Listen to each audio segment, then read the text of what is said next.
එලගිරි lag වෙන්නේ නෑලු. මං එහෙනම් ඉස්සරහට යන්නම්. ගෝල්ඩන් රූල් 3ක් තියෙනවා සාමාන්‍යයෙන් අපේ හෙක්සා කමියුනිටි එකේ කට්ටියට. අපි ඉතින් අර නිතර ජප කරන මන්තරයක් මේක. හැබැයි මේ මන්තරේ ජප කරන එක අපි මේ නිකන් නෙමෙයි කරන්නේ. අපි දන්නවා එහෙම කරන එකෙන් වැඩක් වෙනවා කියලා. ඒ කියන්නේ හිතන්නකෝ මෙහෙම මන් දන්නේ නැහැ මේක හිට්ලර්ද කවුද දන්නේ කිව්වේ කියලා. කවුරු හරි කෙනෙක් කියපු තියරියක්. දින 21ක් තිස්සේ ඔයාලට යමක් ඇහෙනකොට ඒකේ මුලින්ම ඔයාලට ඒක ඇහෙන දෙයක් විතරයි සාමාන්‍යයෙන් පළවෙනි දවස් ටිකේ. ඊට පස්සේ දෙවෙනි සතිය විතර යනකොට ඒක ටිකක් ඔයා හිතන්න පටන් ගන්නවා මොනවද ඇහෙන්නේ කියලා. තුන්වෙනි සතිය කියන්නේ එතකොට 21 වෙනි දවසේ ළඟ එනකොටනේ. තුන්වෙනි සතිය වෙනකොට ඒක ඔයාගේ ඔළුවේ කොටසක් කරගන්න පුළුවන්. ඒ විදිහට තමයි ආකල්ප හදන්නේ නැත්නම් චර්යා හදන්නේ.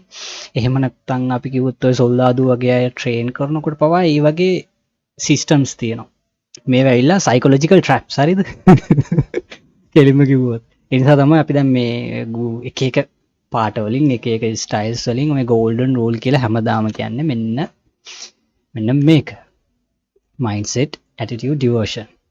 දැන් එතකොට ඔය තුන ඔයාලට ඇහෙනකොට ඔයා මුල් දවස්වල දැන් හිතන්න මෙහෙම ඔයා අද නම් හෙක්සා එකේ ලයිව් ස්ට්‍රීම් එකකට ආවා. ඔයාලට අද නිකන් එකපාරට තේරෙන්නේ නැහැ mindset කියලා තියෙනවා, attitude කියලා තියෙනවා, devotion කියලා තියෙනවා.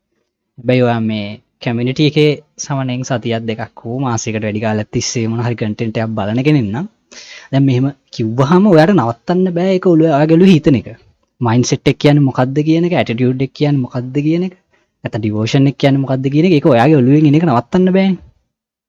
අන්න ඒක තමයි අපිට වෙන්න ඕන. මොකද මට දැනෙච්ච දෙයක් තියෙනවා මේක personal experience එකක් මේ කියන්න වෙනවා. චුට්ටක් මේව නොකිය ගියොත් බෑ. මොකද මේ මම මේ අර අපි පෙන්වුවා නේද අපේ 5 user guide series එකේ මම අර කැමතිම චරිතයක්. එයාගේ නම නික්. හරිද? නික් අනිත් ටික මට මතක නැහැ නමේ. නික් කොහමද එයාගේ අත් දෙක කකුල් දෙක මේ උපතින්ම නැති කෙනෙක්. වෙයි ලස්සන හාදයා. අර මොටිවේෂනල් ස්පීකින් එහෙම කරන කෙනෙක්. නිකමට Google එකේ ගහන්නකො නික් කියලා ගැහුවත් එයා වෙනවා. එයාව මම මුලින්ම දැනගත්තේ කොහොමද? ඉස්කෝලේ යන කාලෙම තමයි. එයා ගොඩක් ජනප්‍රිය පරණ චරිතයන්නේ. මේ මට පස්සේ තේරිච්ච දෙයක් තමයි මේ මිනිස්සයාගේ කතා බලලා ඒ ගත්ත නිකන් අර කියන්නේ මොටිවේෂන් එක තිබ්බේ. ඔබට තේරෙනවනේ යාව මුලින්ම ජීවිතේ පළවෙනි පාට නික් කියන මිනිස්සයාගේ ෂෝ එකක් ඔයා බැලුවොත් ඔයා අනිවාර්යෙන් අඬනවා. ඒක හැටි. ඒක නවත්තන්න බෑ සාමාන්‍යයෙන් හිතප්පප්පක් තියෙන මිනිස්සෙක්ට මේ මිනිස්සයාගේ නියම කතාව බැලුවොත් ඒක නිකන් අර අමාරුයි නිකන් බලන් ඉන්න සාමාන්‍යයෙන් දැනෙන්නේ නැහැ වගේ. එහෙම තියෙනවා. කොහොම හරි මට කියන්න ඕනේ උනේ ඒකේ මගේ පරණ එක්ස්පීරියන්ස් එකක් තිබ්බා නිකන් ඉස්කෝලේ කාලේ වගේ එයාගේ එහෙම බලපු එකක්. ඒක තිබ්බ එක්ස්පීරියන්ස් එක නිසා මම එයාව අමතක වුණත් ඒ කියන්නේ කෙනා අමතක වුණා මට. අවුරුදු සාමාන්‍යයෙන් 10ක් 15ක් ගියාට පස්සේ නැත අවුරුදු අපි කියමුකෝ 7ක් 8ක් කියලා. ගියාට පස්සේ නික්ව අමතක වුණා. එයාගේ තිබ්බ මොටිවේෂන් ප්‍රෝග්‍රෑම් එකත් අමතක වුණා. හැබැයි එයාගේ ප්‍රෝග්‍රෑම් එක බලලා ඒ වැඩමුළුවේ එකෙන් පස්සේ හම්බ වෙච්ච දේ තියෙන මගේ නිකන් මං ගත්ත අයිඩියා එක. ඒ අයිඩියා එක තාමත් මගේ ඔළුවේ වැඩ කරනවා. ඒක මට පස්සේ තමයි තේරුනේ මේ එයාගේ වැඩ ආයිත් අර එකතු කරානේ ඔයගොල්ලන්ට මේ අයෙක් කරන්න ප්‍රෝග්‍රෑම් එක කරන්න.